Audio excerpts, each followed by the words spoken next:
Qu'est devenu Mirko Bergamasco? Tu sais, le blondinet italien qui cavalait sur les pelouses du top 14. 10 saisons en France, dont 7 au Stade Français et 3 au Racing 92, Bergamasco était un buteur de qualité aux longues courses tranchantes. Mais c'est aussi 2 boucliers de Brennus, 89 sélections avec la squadra Azzurra et peut-être que tu t'en souviens, celui qui crucifie les Bleus lors du 6 Nations 2011. Tu l'as compris, sa carrière est intimement liée à la France et c'est vrai qu'il nous a laissé pas mal de souvenirs. Mais alors, 7 ans après son dernier match professionnel, que devient Mirko Bergamasco? Mais avant que je te le dise, propose-moi des joueurs que tu aimerais voir dans ce format. 12 mars 2011, un cataclysme vient frapper le rugby tricolore. Pourquoi? Parce que pour la première fois de l'histoire, la sélection italienne bat l'équipe de France dans le cadre du tournoi des 6 Nations. Et Mirko Bergamasco n'y est pas pour rien. Durant tout le match, les Italiens donnent une leçon de réalisme aux Français qui concèdent un nombre incalculable de pénalités. À la botte, un Mirko Bergamasco des grands jours qui rapproche à chaque coup de pied la squadra d'un exploit historique. Score final, 22-21, dont 17 points inscrits par l'ailier. Transcendé par l'événement, Bergamasco a aussi apporté toute son énergie dans le jeu et a donc été un soutien pour ses coéquipiers. Un exploit qu'a dû sûrement suivre à l'époque le jeune Ange Capozzo devant sa télévision.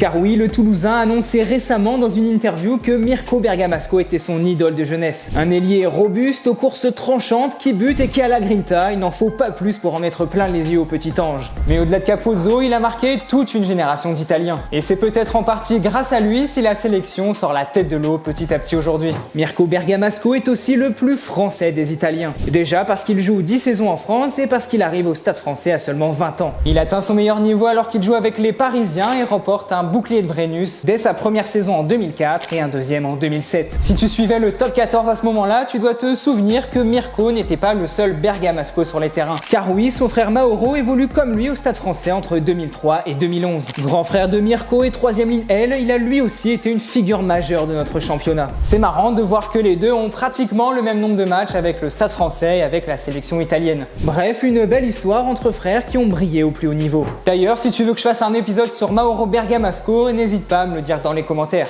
Bon allez, tu commences à en avoir l'habitude, grâce à un bon maillot, on va déterminer ensemble de quelle équipe vient notre prochain joueur du format. Oh, et ça sera l'ASM Clermont-Auvergne, on parlera donc d'un Clermontois dans la prochaine vidéo. En 2018, une fois sa carrière de rugbyman terminée du côté de Vicenza en Italie, Mirko Bergamasco revient en France pour y démarrer sa reconversion professionnelle. Il reste dans l'univers du rugby mais du côté amateur puisqu'il exerce d'abord auprès des arrières du RC Aubenas-Valls en Fédéral 1 lors de la saison 2018-2019. L'année suivante, c'est à Soyons-Angoulême en Pro D2 qu'il entraîne les arrières durant 2 saisons. En parallèle de son activité chez les Angoumoisins, il passe et valide son diplôme d'état DES-JEPS pour pouvoir exercer en tant qu'entraîneur à haut niveau. Bon, le haut niveau, c'est pas vraiment vers ça qu'il se dirige puisqu'il rejoint la Fédérale 2 et le Stade Nantais en tant que directeur sportif. Puis à l'USA Limoges en 2023 où il est chargé de la défense et des skills. Bref, il aura littéralement connu tous les postes d'un staff. Mais le meilleur reste à venir puisque c'est sur la route que Mirko poursuit son chemin. Depuis janvier 2025, il est camionneur et parcourt les routes de France à longueur de journée. Et oui, je suis sûr que tu ne t'attendais vraiment pas à ça, surtout pour un joueur qui n'a jamais vraiment quitté le rugby. Cette vie de routier, il la gère en parallèle de ses missions à Limoges. Même si ça peut nous étonner, c'est plutôt une suite logique pour lui parce que les camions, c'est sa seconde passion. Et il semble vraiment s'épanouir au volant de ses poids lourds. Bon, et je pourrais aussi te parler de ses réseaux, il nous partage ses recettes de cuisine végane et italienne. Ou bien ses activités de préparateur mental et de community manager. Tu l'as compris, Mirko Bergamasco, c'est un homme de challenge qui fait ce qu'il aime, alors pourquoi pas le revoir un jour entraîné au plus haut niveau. Et toi, quel est le souvenir le plus marquant que tu gardes de Mirko Bergamasco? Si cette vidéo t'a plu, n'oublie pas de t'abonner à Cop Rugby.